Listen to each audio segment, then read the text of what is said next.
ఓం సాయిరామ్. బాబా భక్తులందరికీ కూడా నమస్కారం అండి. అందరూ కూడా సుఖంగా సంతోషంగా ఎప్పుడూ కూడా ఆనందంగా ఉండాలి అని చెప్పి ఆ బాబాగారి తరపున నేను కూడా మనస్ఫూర్తిగా కోరుకుంటున్నాను.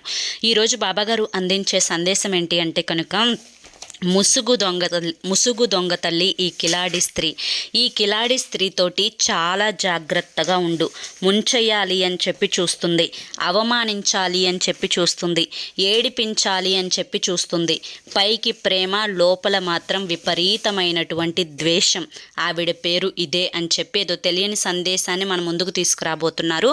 అదేంటో తెలుసుకునే ముందు చాలామంది కూడా చెప్పుకోలేనటువంటి సమస్యలతోటి సతమతమైపోతూ వాటిని ఎలా తీర్చుకోవాలో తెలియక ఇబ్బంది పడిపోతూ ఉంటున్నారు. అటువంటి వారి కోసం శ్రీ షిరిడి సాయిబాబా ఆశీస్సులతో జ్యోతిష్యం చెప్పబడును గురూజీ శివరామరాజు గారు. Phone number 9959425552. మీరు ఇప్పటి వరకు ఎన్నో చోట్ల జ్యోతిష్యం చెప్పించుకుని విసిగిపోయి ఉంటే మీకు ఒక్కసారి ఈ యొక్క చివరి ప్రయత్నం అనుకొని, అంటే ఎన్నో ప్రయత్నాలు చేస్తుంటారు కదా, చివరి ప్రయత్నం అనుకుని గురువు గారిని కాంటాక్ట్ అవ్వండి. ప్రేమ, పెళ్లి, ఉద్యోగం, రాజకీయం, సంతానం లేక ఇబ్బంది పడుతున్న, భార్యాభర్తల మధ్య గొడవలున్న, అప్పుల సమస్యలున్న, శత్రువుల సమస్యలున్న, అలాగే భార్యాభర్తల మధ్య వశీకరణ జరపబడును, స్త్రీ పురుషుల మధ్య వశీకరణ జరపబడును. ఎటువంటి సంతాన సమస్యలకైనా కానీ గురువుగారి దగ్గర చక్కటి పరిష్కారం దొరుకుతుంది. మాకున్నటువంటి ఎన్నో రకాలైన సమస్యలను గురువుగారు రోజులలోనే పరిష్కరించారండి. అలాగే మీ యొక్క జీవితాలలో దుఃఖాలను తొలగించి సంతోషాలను నింపాలి అని చెప్పి మీరు కోరుకుంటే గురువుగారిని వెంటనే ఒక్కసారి కాంటాక్ట్ అయ్యి సమస్యల నుంచి బయటపడి ఆనందంగా ఉండండి. ఇక ఆలస్యం చేయకుండా మనం బాబాగారి యొక్క సందేశం ఏంటో తెలుసుకుందాం. తల్లి, ప్రతి ఒక్కరి జీవితంలో కొంతమంది వారి యొక్క ఎదుగుదలని చూడలేక ఒక ద్వేషాన్ని వారికి తెలియకుండానే వారు విపరీతంగా పెంచేసుకుంటూ ఉంటారు. అలాగే ఒక వ్యక్తి అందంగా ఉన్నా కానీ, లేదంటే కనుక వారిలో లేనటువంటి ప్రతిభ ఎదుటి వ్యక్తిలో ఉన్నా కానీ, లేదంటే వారు చేయలేనటువంటి ఆ యొక్క పనులు ఏవైతే ఉన్నాయో అవి ఎదుటి వ్యక్తి చేస్తున్నా కానీ, లేదంటే వారిలో లేనటువంటి తెలివితేటలు ఎదుటి వ్యక్తిలో ఉంటే ఆ యొక్క తెలివితేటలను చూసైనా కానీ ఇలా ఏదో ఒక రకంగా ఒకరికి మనం హాని చేస్తే ఆ వ్యక్తి మన మీద శత్రుత్వాన్ని, ద్వేషాన్ని, ఈర్ష్యను, అసూయను పెంచుకున్నారు అంటే అది ఒక లెక్కలోకి వస్తుంది. కానీ నువ్వు ఆ స్త్రీకి ఎటువంటి అపకారం చేయలేదు. నీ కారణంగా ఒకటైనా, రెండైనా, మూడైనా, నాలుగైనా కానీ ఇన్నిసార్లు మంచే జరిగిందే తప్పితే నీ కారణంగా ఆ స్త్రీకి ఏ రోజు కూడా ఘోరంత చెడు కూడా జరగలేదు. అయినా కూడా తన కారణంగా అనేక రకాలైనటువంటి అవమానాలను, బాధలను, నిందలను, అలాగే ఒక రకమైనటువంటి మనోవేదనను కూడా ఆ స్త్రీ కారణంగా నువ్వు అనుభవిస్తూ ఉన్నావు. ఆ స్త్రీ పైకి మంచితనం అనే ఒక ముసుగును వేసుకొని లోపలంతా కూడా ఈర్ష్య, అసూయలతోటి, ద్వేషంతోటి, పగతోటి నిన్ను ఎలాగైనా కానీ తొక్కేయాలి, అవమానించాలి, అగౌరవపరచాలి, నలుగురిలో నీకంటూ ఒక స్థాయి లేకుండా నిన్ను దిగజార్చాలి, లేనిపోని నిందలు నీ మీద మోపి నీవు అంటే కుళ్ళి నీకు నువ్వే మనోవేదనకు గురి అయ్యి అనారోగ్యం పాలైపోవాలి అని చెప్పి 1000 కళ్ళతోటి ఎదురు చూస్తూ ఉంది. ఇంతకు ఆ స్త్రీ ఎవరో కాదు, బయట స్త్రీ అసలే కాదు, నీ కుటుంబంలో ఒకరైనటువంటి స్త్రీనే.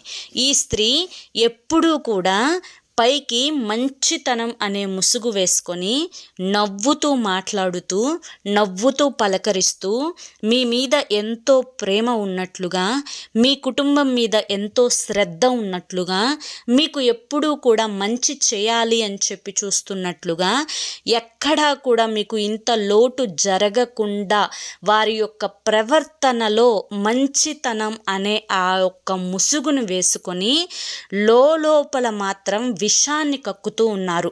అయ్యో పాపం, మా మీద ఇంత ప్రేమగా ఉన్నారు అని చెప్పి మీరు అమాయకత్వంతో పొరపాటు పడి ఒకసారి నమ్మి మోసపోతే అయ్యో పాపం అంటే ఆ వ్యక్తి గురించి తెలియదు కదా కాబట్టే మోసపోయారు అని చెప్పి అనుకోవచ్చు. కానీ 1కి 10 సార్లు అదే వ్యక్తి చేతిలో నువ్వు మోసపోతున్నావు అంటే కనుక మోసం చేయడం ఆ స్త్రీ యొక్క తప్పు కాదు.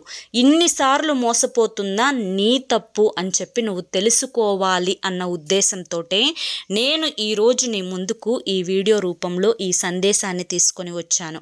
బిడ్డా, నీకు ఎన్నిసార్లు ఆ స్త్రీ వల్ల ఏదైనా ఫంక్షన్లో కానీ, పెళ్ళిలో కానీ, పేరంటంలో కానీ, లేదా 10 మంది వ్యక్తుల ఎదుట కానీ ఆ వ్యక్తి వల్ల నీకు అవమానం జరిగిందా లేదా?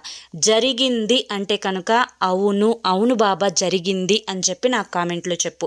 అలాగే ఈ వ్యక్తి కారణంగా ఎదుటి వారి యొక్క మాటలలో, అంటే అప్పటి వరకు మంచితనంగా మాట్లాడి స్నేహపూర్వకంగా ఉండేటువంటి నీ యొక్క బంధుమిత్రులు ఈ వ్యక్తి మాటల యొక్క ఆ చెడు మాటలు ఏవైతే, లేనిపోని నిందలు ఏవైతే, నీ మీద ఉన్నవి లేనివి చాడీలు ఏవైతే చెప్పి నిన్ను ఒక దోషిలాగా నుంచోపెట్టారో ఆ యొక్క వ్యక్తుల యొక్క నోటి ద్వారా నిన్ను ఎన్ని రకాలుగా అవమానించారో, అయ్యో నువ్వు అలా చేసావంటగా, అప్పుడు ఇలా మాట్లాడావంటగా, నువ్వు అలా చేసి ఉండకుండా ఉంటే బాగుండేదేమో కదా అని చెప్పి నిన్ను ఎదుటివారు వేలెత్తి చూపించినటువంటి పరిస్థితి ఆ వ్యక్తుల వల్ల నీకు వచ్చిందా లేదా? వచ్చింది అంటే అవును బాబా అని చెప్పి కామెంట్లో పెట్టు.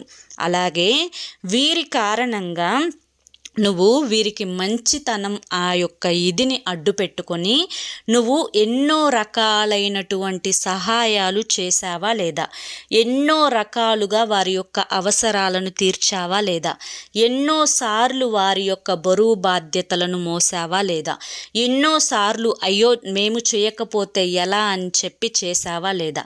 ఇలా ఇన్నిసార్లు చేసినా కూడా చేయించుకున్నంత వరకు కూడా చేయించుకొని అవసరాలు తీరిపోయిన తర్వాత అసలు నువ్వెవరో నేనెవరో ముక్కు మొహం తెలియనకుండా మీ మొహం చూసి ఎన్ని సంవత్సరాలైందో అన్నట్లుగా మీతో ప్రవర్తిస్తున్నారా లేదా? ప్రవర్తిస్తుంటే అవును బాబా ప్రవర్తిస్తున్నారు అని చెప్పి నాకు కామెంట్లో అయితే చెప్పు. అలాగే ఈ యొక్క స్త్రీతో పాటుగా ఇంకా 4-5గురును పోగు చేసుకొని అందరూ కలిసి గూడిపుటాని చేసి నువ్వు చేసినటువంటి మంచిని గుప్పెట్లో దాచిపెట్టుకొని నువ్వు ఉన్న మాటలు లేని మాటలు వారిని అన్నావు అని చెప్పి, నువ్వు వారి మీద పడి ఏడుస్తున్నావు అని చెప్పి, వారు ఎదుగుతుంటే చూడలేకపోతున్నావు అని చెప్పి అనేక రకాలైనటువంటి నిందలను నీ మీద మోపి నలుగురి దృష్టిలో నిన్ను అవమానపరిచారా లేదా? అవమానపరిచారు అని చెప్పి అనిపిస్తే, నిన్ను ఒంటరిగా మిగిలిచారు అని చెప్పి నీకు అనిపిస్తే అవును బాబా అని చెప్పి కామెంట్ చేయి. బిడ్డ, ఒక మాట చెప్తాను, భగవద్గీతలోనే ఎవరు నీతో ఏ విధంగా ప్రవర్తిస్తున్నారో వారితో నువ్వు అదే విధంగా ప్రవర్తించు, ఇదే సత్యం, ఇదే ధర్మం అని చెప్పి చెప్పారు. ఒకసారి మంచితనానికి పోతే అవతలి వ్యక్తి అది మనసులో ఉంచుకొని విశ్వాసంతో నీకు మళ్ళీ మంచి చేస్తే ఆ వ్యక్తికి నువ్వు జీవితాంతం రుణపడి ఉండవచ్చు, అటు ఇటు మంచి చేసుకోవచ్చు. కానీ ఎప్పటికీ నిన్నే వాడుకొని అవతలి వ్యక్తి నుంచి కనీసం గోరంత సహాయం కూడా నీకు దక్కనప్పుడు పదే అవతలి వ్యక్తి అవసరాలు తీర్చి ఆ మాయ మాటలకు పడిపోయి పదే వారి ఎదుట మెత్తగా సమాధానాలు చెప్పుకుంటూ వారు ఏదంటే దానికి తలకాయ ఊపుకుంటూ పిచ్చిదానిలాగా ప్రవర్తిస్తే ముమ్మాటికి తప్పు నీదే అవుతుంది. లోకం తీరు చాలా విచిత్రంగా ఉంది తల్లి. ఈ లోకంతో పాటుగా ఈ మనుషులను చూసి నువ్వు మారకపోతే నిన్ను మట్టిలో కప్పేస్తారు, జాగ్రత్త. ఎందుకు అంటే కనుక ఇక్కడ అందరూ కూడా నీలాగే మంచి వాళ్ళు ఉన్నారు అనుకోకు, నీలాగే మంచిగా ఆలోచిస్తారు అని కూడా అనుకోకు, నువ్వు సహాయపడ్డట్లుగా అందరూ సహాయపడతారు అనుకోకు. కడుపు నిండా విషాన్ని నింపుకొని పైకి నవ్వుతూ మసిపూసినటువంటి మారేడుకాయల్లాగా ప్రవర్తిస్తూ ఉన్నారు. ఇటువంటి కిలాడీల మధ్య ఎంతో తెలివిగా, ఎంతో చాకచక్యంగా, బుద్ధితోటి, సామర్థ్యతతోటి, తెలివితేటలతోటి అడుగు ముందుకు వేయాలి తప్ప ఎలా పడితే అలా మూర్ఖంగా అడుగు ముందుకు వేశావు అంటే ముళ్ళ కంచెలో పడిపోయి రక్తం అనేది కారుతుంది అన్న విషయాన్ని మాత్రం ఎట్టి పరిస్థితులలో కూడా మర్చిపోవద్దు బిడ్డ. పదే పదే నేను నీకు ఈ స్త్రీ గురించి హెచ్చరిస్తున్నాను అంటే ఎంత ప్రమాదం ఆ స్త్రీ కారణంగా నీకు కాచుకొని ఉంది, ఎంత ద్రోహం నీకు చెయ్యాలి అని చెప్పి ఎదురు చూస్తూ ఉంది, ఏ విధంగా నువ్వు తప్పించుకోవాలి అని నేను తాపత్రయపడుతున్నాను, ఇవన్నీ కూడా నువ్వు అర్థం చేసుకో అని చెప్పి ఈరోజు బాబాగారు మనకి చాలా చక్కటి సందేశాన్ని, ఒక ముందస్తు జాగ్రత్తను మనకు హెచ్చరించారు.